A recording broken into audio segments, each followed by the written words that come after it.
بسم اللہ الرحمن الرحیم یا ایہا الذین آمنوا لا تلہکم اموالکم ولا اولادکم عن ذکر اللہ صدق اللہ العظیم صدق رسولہ النبی الکریم ان اللہ وملائکتہ یصلون علی النبی یا ایہا الذین آمنوا صلوا علیہ وسلموا تسلیما اللہم صلی علی سیدنا و مولانا محمد معدن الجود والکرم وآلہ وصحبہ وبارک وسلم۔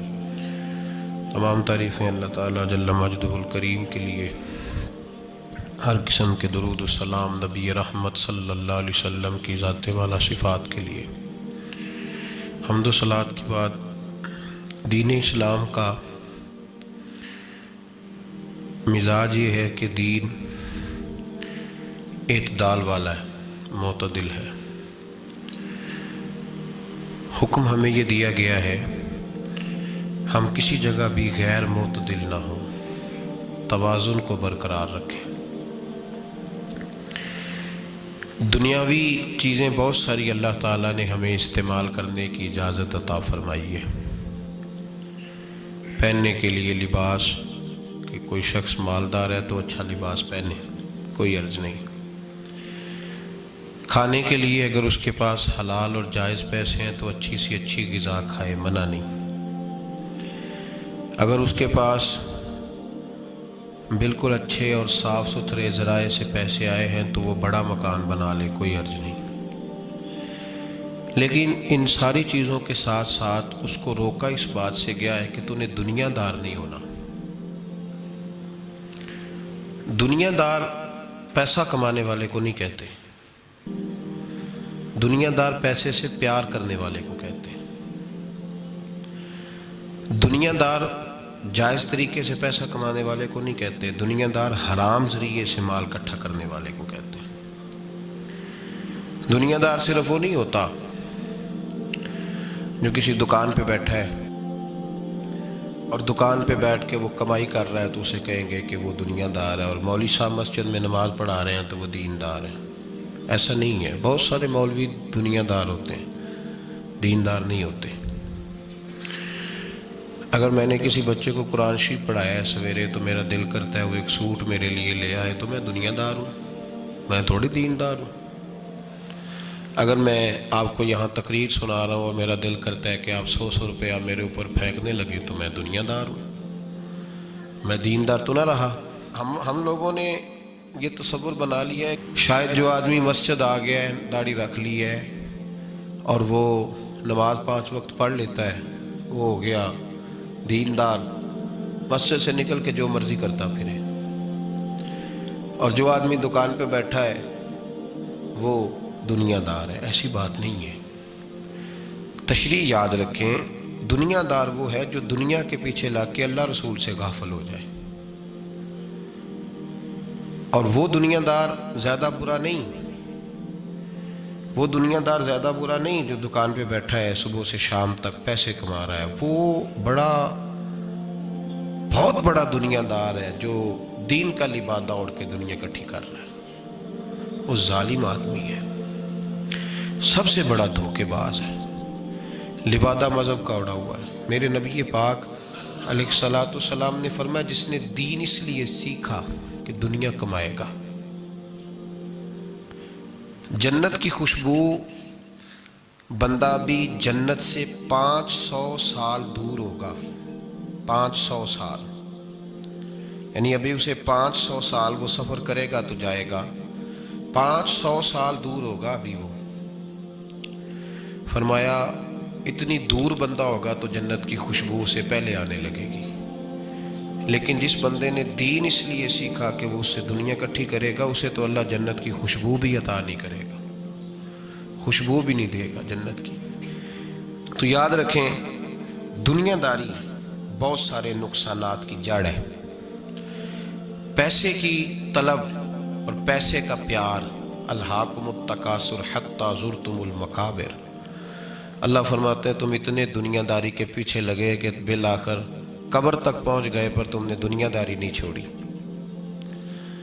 دنیا داری، دنیا میں محو ہو جانا، خدا کو بھول جانا، ہر وقت 2 کے 4، 4 کے 8 کرنے کے چکر میں رہنا اور غفلت والی زندگی گزارنا، غفلت والی زندگی گزارنا، نماز پڑھتے ہوئے بھی دنیا کی پلاننگ کرنا،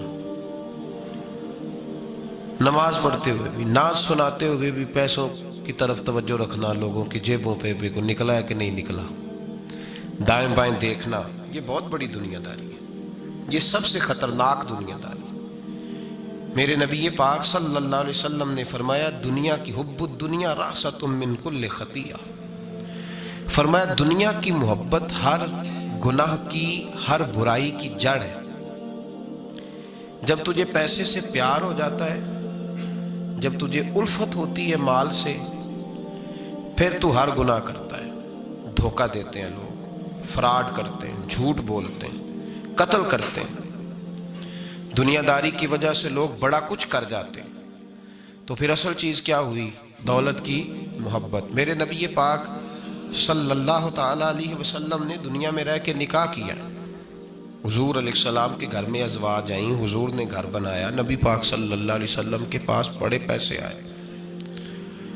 ہمارے زمانے میں درویش وہ ہے جو بھوکا ہو، حالانکہ درویش بھوکے کو نہیں کہتے، درویش اس کو کہتے جس کے پاس کروڑوں روپیہ ہو پر اسے پیسے سے پیار کوئی نہ ہو، اس کو درویش کہتے ہیں۔ دنیا داری اتنی عام ہو گئی ہے ہر حلقے میں، مالدار کا یہ حال ہے کہ کروڑوں روپے ہیں پر اس کو سکون نہیں، وہ بیچارہ ہر وقت ٹینشن میں ہے کہ یہ بڑھ کیوں نہیں رہے۔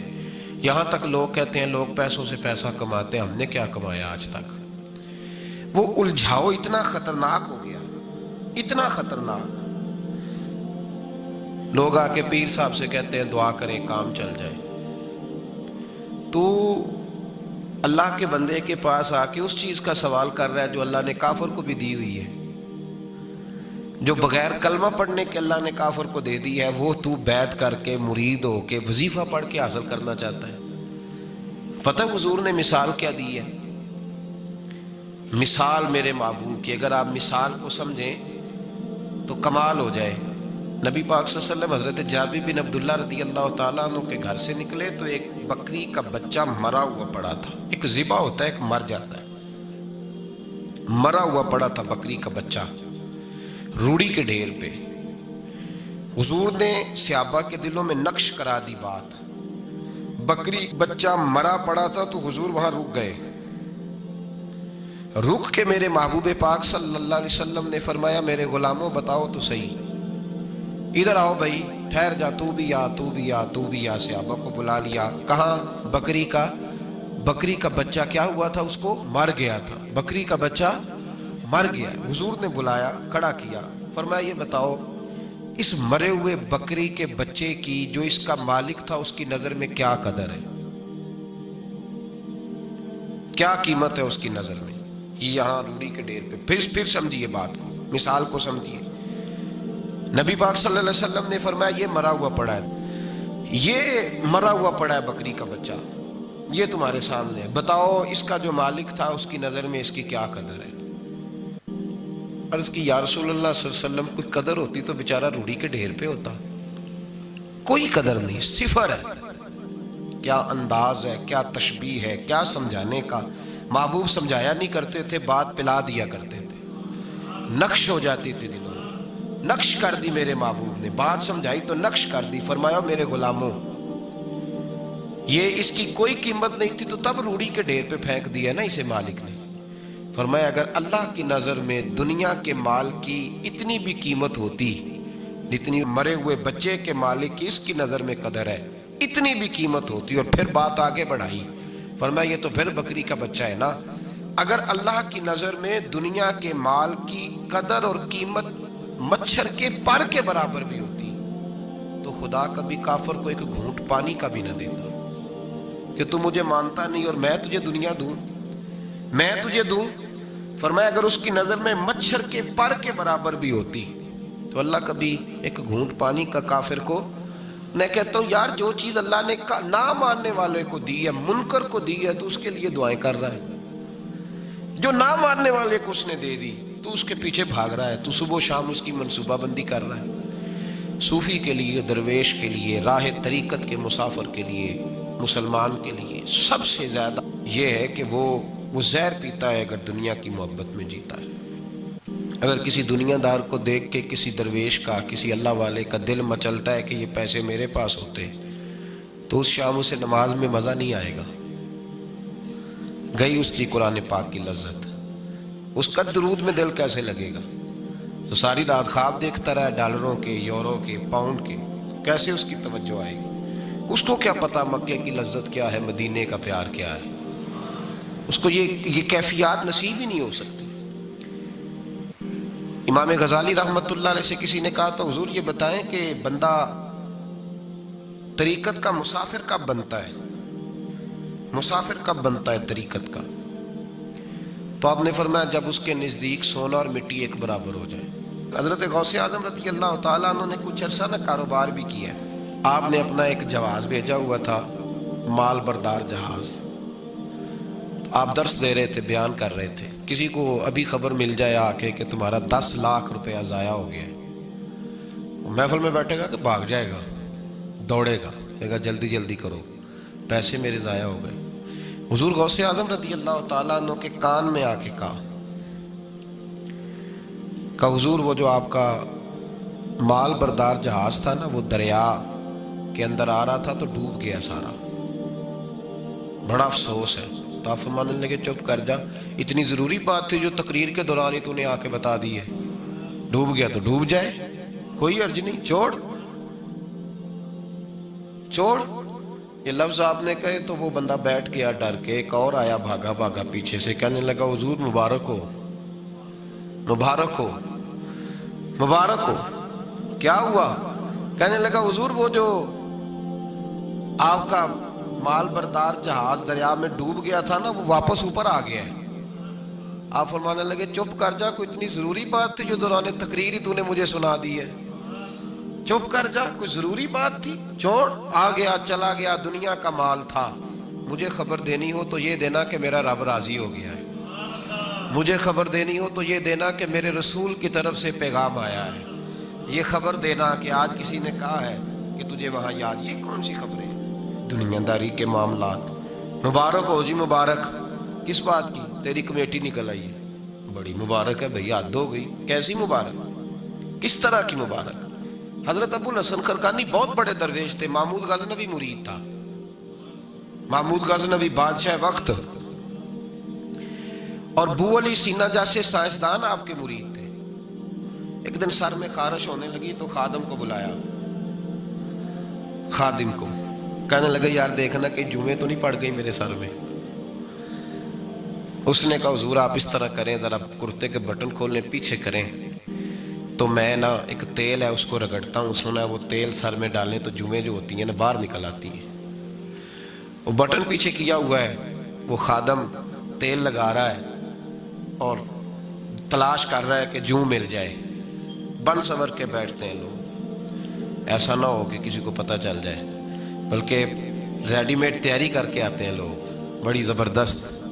حضرت ابو الحسن خرقانی رحمۃ اللہ تعالی علیہ تو پہلے دن جو خادم تھا وہ جمعے تلاش کر رہا ہے، تو پہلے دن محمود غزنوی ملنے آ گیا، بادشاہ۔ سومناتھ کے مندر نہیں فتح ہوتے تھے، بڑے اس نے حملے کیے ہندوؤں پہ، پر وہ مندر نہیں فتح ہوتے، اس سے کسی نے کہا جا کسی درویش سے دعا کرا کے آ۔ وہ حضرت ابو الحسن خرقانی کے پاس دعا کرانے آیا پہلے دن، باہر شور ہونے لگا، اچانک آ گیا، شور ہونے لگا، آپ نے کوئی توجہ، خادم کرنے لگا حضور باہر پتہ نہیں کیا شور ہے، فرمایا چھوڑ یار میرے سر میں خارش بڑی ہو رہی ہے، شور بعد میں دیکھیں گے، جوں دیکھ کوئی ملتی ہے کہ نہیں، ادھر دیکھ۔ تھوڑی دیر گزری تو محمود غزنوی دروازے پہ آ گیا۔ جب وہ دروازے پہ آیا نا تو حضرت کا تو سر جھکا ہوا تھا، خادم دیکھ رہا، اس نے دیکھا تو کہنے لگا اوہ ہو حضور یہ دیکھیں کیا ہو گیا۔ فرمانے لگے کیا ہوا؟ حضور بادشاہ آپ کے دروازے پہ آ گیا۔ فرمانے لگے چھوڑ یار، میں سمجھا تھا کوئی جو تیرے ہاتھ لگ گئی ہے، بادشاہ آ گیا تو کیا ہوا؟ میں نے کہا جو مل گئی ہے کوئی جو مجھے ستا رہی تھی، بادشاہ آیا تو آنے دو، بادشاہ آیا تو آنے دو۔ اللہ اکبر۔ اس نے کہا حضور آپ کو کوئی فرق نہیں پڑتا، آپ کو کوئی فرق نہیں پڑا اس کے آنے سے؟ آپ فرمانے لگے میں اسے کیا سمجھتا ہوں، میں رسول اللہ کے دروازے کا فقیر ہوں، اور میرے محمد کے فقیر ہی دنیا کے سب سے بڑے بادشاہ ہوتے ہیں۔ فکر دیکھیں بزرگوں نے جو ہمیں سوچ دی، وہ سوچ سمجھے۔ وہ کہنے لگے ہمارے نزدیک جوں کا قابو آنا بادشاہ کے آنے سے زیادہ بڑا معاملہ ہے، جوں کا ہاتھ لگنا بادشاہ کے آنے سے یہ زیادہ بڑا معاملہ ہے۔ یہ انوکھی بات ہے، بادشاہ تو آتے جاتے رہتے ہیں۔ یہاں لوگ گنواتے ہیں، کہتے ہیں فلانا وزیر بھی میرے آستانے پہ آتا ہے۔ میں نے کہا نہیں، وہ وزیر آتا نہیں، وہ تو آپ کا پیر آتا ہے جو آپ اتنے پیار سے بتا رہے ہیں۔ وہ وزیر تھوڑی آتا ہے، تو پیر آتا ہے۔ دنیا داری زندگی میں اتنی زیادہ دنیا داری ہے لوگوں میں، اتنی زیادہ۔ لوگ دین داری بھی دنیا داری کے رنگ میں کرتے ہیں۔ وہ کام جو خالص ہونا چاہیے تھا وہ بھی لوگ اب دنیا داری کے رنگ میں کرنے لگے۔ کہیں ان جگہوں پہ لوگ جا کے اپنا پیسہ خرچ کرتے ہیں جہاں رش زیادہ ہو، وہاں جا کے پیسے دیں گے، ذرا اعلان لمبا چوڑا ہوگا۔ آپ بڑا اشتہار پہ نام لکھ دیں بڑے چودھری صاحب کا، وہ راضی ہو جائیں گے۔ وہ خالص دینداری جس میں کوئی شائبہ نہیں ہونا چاہیے تھا دنیا کا، وہ بھی اب لوگ اس رنگ میں۔ اور یاد رکھیں میرا رب بڑا سخت امتحان لیتا ہے دنیا دار کا۔ جب بندہ دنیا داری کے پیچھے بھاگتا ہے تو اللہ اس کے لیے رستے بناتا جاتا ہے، کہتا چل لے، کتنے پیسے لے گا۔ وہ جہاں ہاتھ رکھتا ہے نا اس کو دولت ملتی جاتی ہے، دیتا جاتا ہے۔ پتہ اسے تب چلتا ہے جب اللہ اس سے دعا کی لذت چھین لیتا ہے۔ پتہ اسے تب چلتا ہے جب دنیا رہ جاتی ہے۔ دنیا ظلم کی حد نہیں، زیادتی کی حد نہیں کہ تو رب کریم کا قرآن پڑھ رہا تھا اتنی دیر تو نے پڑھا جتنی دیر ویلوں کی بارش ہوتی رہی۔ یہ تو سمجھا ہی نہیں تجھے کتنی بڑی سزا ملی ہے۔ تو نے سوچا ہی نہیں ہے کہ تو نعت پڑھ رہا تھا اور اتنی دیر تیری زبان پہ رہی جب تک پیسوں کی بارش ہوتی رہی۔ تو سمجھا ہی نہیں کہ تو صرف اس مرید سے راضی ہے جو نوٹ لے کے آتا ہے، نیک ہے یا نہیں ہے۔ یہ تیرے لیے سزا نہیں کہ جس دن گاہک زیادہ آئے تو نے نماز ہی چھوڑ دی، یہ سزا نہیں تیرے لیے؟ تو سمجھا ہی نہیں اس بات کو۔ اللہ سزا دیتا ہے، تو نے اولاد مانگی رب کریم نے دے دی، اگر تو پلٹ کے نہیں آیا تو پھر وہ اولاد تیرے لیے آزمائش ہے۔ تو سمجھا ہی نہیں کہ تجھے اللہ پاک نے کس قدر آزمائش۔ اور دنیا دار دین کے معاملے میں بھی، عبادت کے معاملے میں بھی، ریاضت کے معاملے بھی، انفاق فی سبیل اللہ، ہر معاملے میں دنیا داری، ہر معاملے میں دنیا داری۔ چھوڑ دیں اس کو، کچھ دیر کے لیے نکلا کریں، کچھ دعائیں خالص مانگیں جن میں خدا مانگے، اللہ مانگے، اللہ کا رسول مانگے۔ دنیا داری چھوڑ دیں کچھ دیر کے لیے۔ ایک صحابی ہیں، بخاری شریف صحیح سند کی حدیث ہے، کلمہ پڑھا، کچھ دنوں کے بعد مال غنیمت آیا۔ نبی پاک صلی اللہ علیہ وسلم مال تقسیم کر رہے تھے تو میرے حبیب نے اس صحابی کو بھی دیا، فرمایا یہ رکھ لے۔ اس کو پیسے دیے حضور نے، اس نے پیسے ہاتھ میں پکڑے اور محبوب پاک صلی اللہ علیہ وسلم کا چہرہ دیکھ رہا ہے۔ پتہ کیا لفظ اس کی زبان پہ آئے؟ کہنے لگے یا رسول اللہ میں نے اس لیے کلمہ تو نہیں پڑھا تھا میں پیسے لوں گا۔ حالانکہ تالیف قلب حصہ اسلام کا، جو بندہ نیا کلمہ پڑھتا تھا اس کو کچھ نہ کچھ دیا جاتا تھا چونکہ اس کی برادری چھوڑ جاتی تھی۔ کہنے لگے حضور اس لیے تو کلمہ نہیں پڑھا تھا کہ پیسے آئیں گے۔ نبی پاک نے فرمایا کس لیے پڑھا تھا؟ کہا یا رسول اللہ میں نے تو اس لیے پڑھا تھا کہ آپ مجھے جہاد میں لے جائیں گے اور میں آپ کے نام پر اپنی جان قربان کر دوں گا۔ میں نے کچھ لینے کے لیے نہیں، جان دینے کے لیے کلمہ پڑھا تھا۔ تو حضور میرے لیے مہربانی فرمائیں، مجھے آپ یہ دنیا داری ہی دنیا داری، مال ہی مال۔ حضرت میاں شیر محمد شرک پوری رحمت اللہ علیہ کی وہ بات میرے دل کو چھو جاتی ہے۔ ایک آپ سے شخص آ کے کہنے لگا حضور میں پہلے غریب تھا فلاں جگہ میں نے، ہاں یہ بات بالکل درست ہے کہ شیخ جو کامل ہوتا ہے وہ دعا کرتا ہے اللہ کی بارگاہ میں، یا اللہ یہ میرے پاس آیا تو اسے کوئی کمی بھی نہ رہے، کوئی بھی نہ رہے۔ یہ تو اس کی اپنی درویشی ہے نا کہ وہ یہ بات کہے، تو اپنا رنگ ہے اس کا۔ میاں صاحب کے پاس آیا تو آ کے کہنے لگا حضور میں فلانے آدمی کا مرید ہوا ہوں، ایک کارخانہ تھا اب 4 ہو گئے۔ تو آپ فرمانے لگے تیرا تو بیڑا گرک ہو گیا، چاہیے تھا تیرا ایک بھی چھڑاتے، تجھے اللہ اللہ پہ لگاتے، تجھے اور بھسا دیا دنیا میں۔ یہ کون سی تُو نے درویشی اختیار کی، اور کارخانے بڑھ گئے تیرے۔ حضرت عیسیٰ علیہ السلام کے پاس ایک شخص آیا تو اس نے آ کے کہا میں نے آپ کے ساتھ رہنا ہے حضور، میں نے آپ کے ساتھ رہنا ہے۔ آپ فرمانے لگے دنیا دار بن کے رہو گے کہ دیندار؟ کہنے لگا جی میں دیندار بن کے رہوں گا. فرمانے لگے دنیا کی طلب نہ کرنا ورنہ میری صحبت میں نہیں رہ سکو. حضرت عیسیٰ علیہ السلام نے شادی نہیں کی، مکان ہی نہیں بنایا. ایک تکیہ، ایک پیالہ، ایک کمبل، جہاں رات ہوتی وہیں سو جاتے. ایک دن ایک شخص کو دیکھا کہ وہ ڈھلان بنی ہوئی تھی، پتھر کی پہاڑ تھوڑی سی ڈھلان بنی ہوئی تھی تو نیچے لیٹا ہوا ہے. آپ نے کمبل بھی صدقہ کر دیا. کہنے لگے آج کے بعد جہاں ڈھلان بنے گی وہاں سو جائیں گے، کمبل کی ضرورت ہی کوئی نہیں. کچھ دنوں کے بعد ایک شخص کو دیکھا کہ وہ اپنے ہاتھ کا تکیہ بنا کے سویا ہوا ہے. تکیہ بھی خیرات کر دیا. کہنے لگے اس کے بغیر بھی گزارا ہو سکتا ہے. کچھ دنوں کے بعد دیکھا کہ ایک آدمی چلو میں پانی پی رہا ہے، پیالہ بھی اللہ کے راستے میں دے دیا. کہنے لگے چل جائے گا کام اس کے بغیر. پر میں دنیا دار بن کے نہ آنا. کہنے لگا نہیں صاحب میں دیندار بن کے آؤں گا. جناب عیسیٰ علیہ السلام نے رکھ لیا. آپ پہلے دن ہی کہنے لگے چل آجا روٹی کھا لے. 3 روٹیاں منگائیں، اس کو ساتھ بٹھایا. فرمانے لگے میں تو ایک کھاؤں گا، تو کتنی کھائے گا؟ کہنے لگا جی میں بھی ایک ہی کھاؤں گا. ایک روٹی اس نے کھا لی، ایک آپ نے کھا لی. تیسری روٹی چھوڑ کے جناب عیسیٰ علیہ السلام دریا کنارے وضو کرنے چلے گئے. واپس آئے تو روٹی کوئی نہیں تھی. اللہ کے نبی تھے، جان گئے. رب کریم کا بندہ بھی جان جاتا ہے. اقبال کہتے ہیں اولیاء کیا ہیں جواسیس القلوب. کہتے ہیں رب کے ولی کو ٹٹولا نہ کر، وہ تو دلوں کے حال بھی جانتا ہے. انہیں ٹٹولا نہ کر، غبار آلود سمجھ کر حکارت سے نہ دیکھ ان کو. انہی کی ٹھوکروں سے سلطنت بنتی بگڑتی ہے.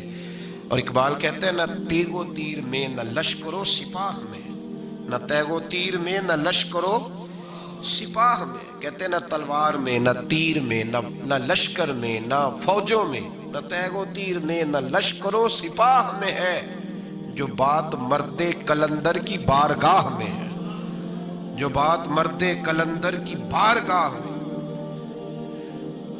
تیسری روٹی کدھر ہے؟ کہنے لگا حضور مجھے نہیں پتا. فرمانے لگے تجھے پتا ہے پر تو بتا نہیں رہا. کہنے لگا مجھے تیسری روٹی کا پتا.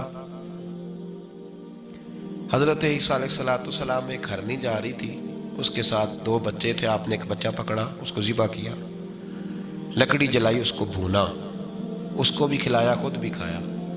ہڈیاں جمع کر دیں. جب وہ ہڈیاں اس پہلو کو ذرا سمجھیے گا، جب کھا بیٹھے ہڈیاں جمع، وہ ہرنی بھی کھڑی ہے، دوسرا بچہ بھی کھڑا ہے. ایک بچہ ذبح کر کے کھا لیا، دوسرا کھڑا ہے. جب پیٹ بھر لیے وہ بھی ڈکار لینے لگا سامنے، تو حضرت عیسیٰ علیہ السلام ہڈیوں سے کہنے لگے چلو اٹھ جاؤ اللہ کے حکم سے. ہرنی کا بچہ پھر سے زندہ ہو گیا.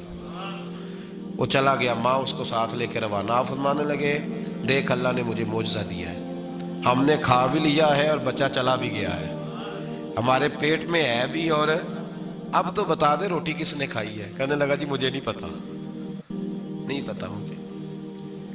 حضرت عیسیٰ علیہ السلام اس کو ساتھ لے کے بڑھے تو دریا کے اوپر، پانی کے اوپر پیدل چلنے لگے. دریا پار کر گئے. فرمانے لگے تو پانی پہ چلتا رہا ہے، سارا پانی کراس کر گیا ہے، تو ڈوبا نہیں، اب بتا دے روٹی کس کے پاس ہے.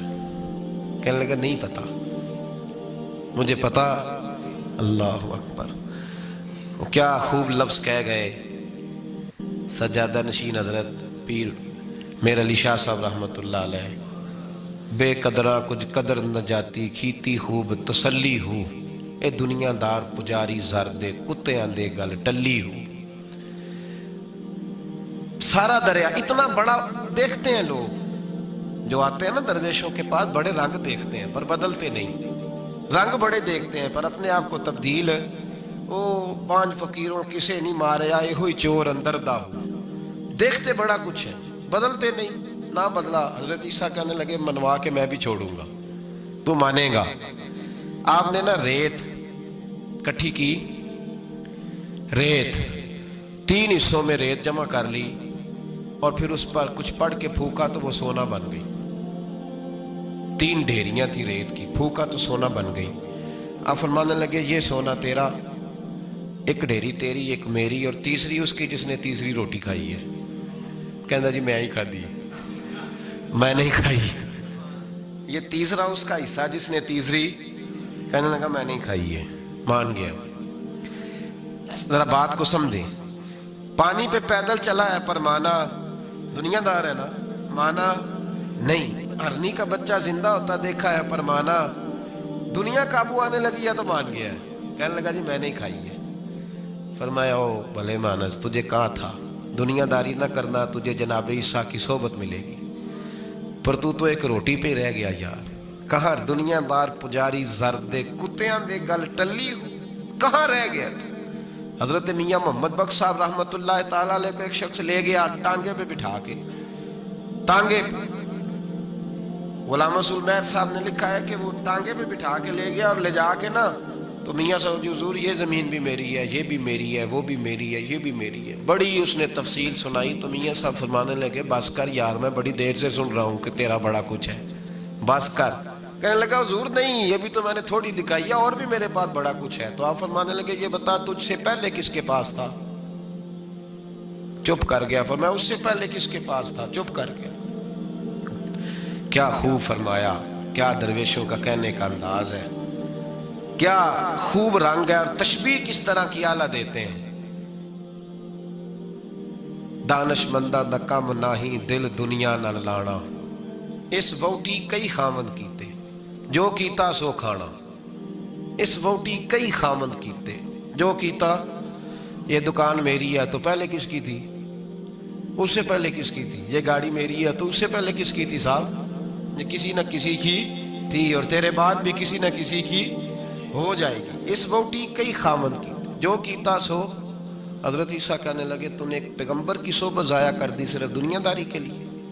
فرمانے لگے میں نے کیا کرنا ہے سونا، تو تینوں کے تینوں ڈیریاں تو ہی رکھ لے، تیری ہیں، پر تو نے زیادتی کی، تو نے قیمت نہیں ڈالی ہماری صحبت کی۔ آپ اٹھ کے چلے گئے۔ صحرا کا علاقہ تھا، وہ شخص وہیں بیٹھا تھا، ابھی سمیٹ ہی رہا تھا کہ دو ڈاکو آ گئے، تلواریں پکڑی ہوئی ہیں۔ کہنے لگے چل دوڑ جا، سونا مارا ہے، تو کدھر سے آ گیا؟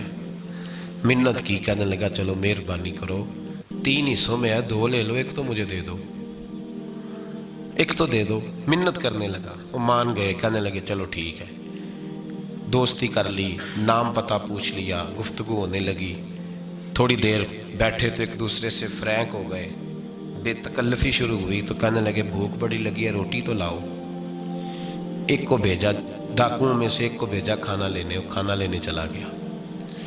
اب یہ دونوں پیچھے رہ گئے، ایک وہ روٹی کھانے والا اور ایک ڈاکو۔ تو آپس میں کہنے لگے یار یہ تیرا پوچھتا ہے وہ روٹی کھانے والا، تیرے اس کے ساتھ کیا تعلق ہے؟ کچھ بھی نہیں، ڈاکو ڈاکو سجن ہے۔ کہنے لگے ایسے ہی اتنا سونا اسے دے رہے ہو، آتا ہے تو دونوں پکڑ کے مار دیتے ہیں اس کو، اور سونا دونوں آدھا آدھا بانٹتے ہیں۔ بالکل ٹھیک ہے، میرا کون تھا، چچا کا بیٹا ہے، چھوڑو، ویسے اس دور میں چچا کے بیٹے بھی پکڑ ہی لیتے ہیں اگر کبھی مسئلہ بن جائے تو۔ چلو جی فیصلہ ہو گیا۔ اب وہ جو گیا وہ بھی تو دنیا دار تھا نا، اس نے کھانا خریدا تو اس نے کہا میرا کون سا ان سے یہ رہنا ہے، اس نے روٹی میں زہر ڈال دیا۔ اس نے کہا میں ان کو ماروں گا اور سارے سونے پہ قبضہ کروں گا۔ حب الدنیا راست من کل خطیہ، ہر برائی کی جڑ ہے۔ وہ کھانا لے کے آیا، ابھی اس نے رکھا ہی تھا، دونوں نے حملہ کر دیا، پکڑا اور مار ڈالا۔ وہ مر گیا۔ اب یہ مزے سے بیٹھ کے روٹی کھانے لگے، سیر ہو کے پیٹ بھر کے روٹی کھائی۔ چند لمحے گزرے تو دھڑام سے روح پرواز کر گئی۔ حضرت عیسیٰ 1 گھنٹے کے بعد گزرے، 3 لاشیں پڑی ہیں اور سونا ویسے کا ویسا پڑا۔ ایس ووٹی کئی خامن کیتے جو کیتا سو کھانا، سونا ویسے کا ویسے پڑا ہے۔ جناب عیسیٰ علیہ السلام کھڑے ہو کے اپنے حواریوں سے کہنے لگے اس کو کہا تھا تو صحبت حاصل کر، دنیا داری سے بچ، لیکن اس نے دنیا داری کو فوقیت دی، ایک پیغمبر کی صحبت کو فوقیت۔ آج نقصان یہ ہوا ہے کہ خود مرا ہے اور 2 لاشیں اور بھی اس نے ساتھ کٹھی کر لی۔ دنیا داری سے بچ جائیں، اس سے بچیں، ضرورت کی حاصل کریں، ضرورت سے زیادہ نہیں۔ ضرور محنت کریں، جد و جہد، حلال روزی کمائیں اللہ کے راستے میں دینے کے لیے، غریبوں کی مدد کرنے کے لیے ضرور کریں، لیکن اس کو مشن نہ بنائیں، یہ مشن نہیں۔ اگر آپ نے صبح سے لے کے شام تک 3 گھنٹے وقت گزارا ہے تو پھر آپ کا 2 گھنٹے اگر دنیا میں گزرے ہیں تو 1 گھنٹہ دین میں گزرنا چاہیے نا، ورنہ آپ کا دن ضائع ہو گیا ہے۔ کم از کم تیسرا حصہ تو دین کو دو۔ ہمارے بزرگوں نے ضمناً دنیا داری رکھی، ضمناً کہتے تھے ہم تو اتنی روزی کماتے ہیں کہ کمر سیدھی ہو سکے۔ ایک تو میرے عزیز یہ یاد رکھیں کہ اپنے ہمہ وقت زندگی کو، دنیا کو ٹائم نہ دیں، دنیا کو اتنا ٹائم دیں جتنی کہ اس کے لیے حضرت علی المرتضیٰ رضی اللہ تعالیٰ عنہ کا ایک فرمان یاد رکھیں۔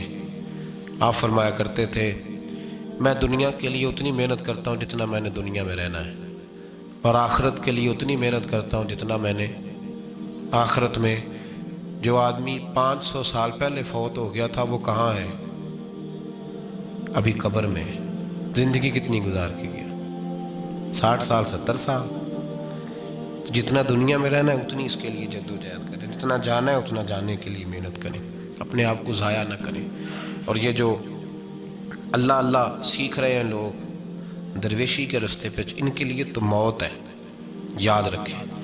جتنا زیادہ دنیا کی طرف جائیں گے اتنا، دیکھیں نا،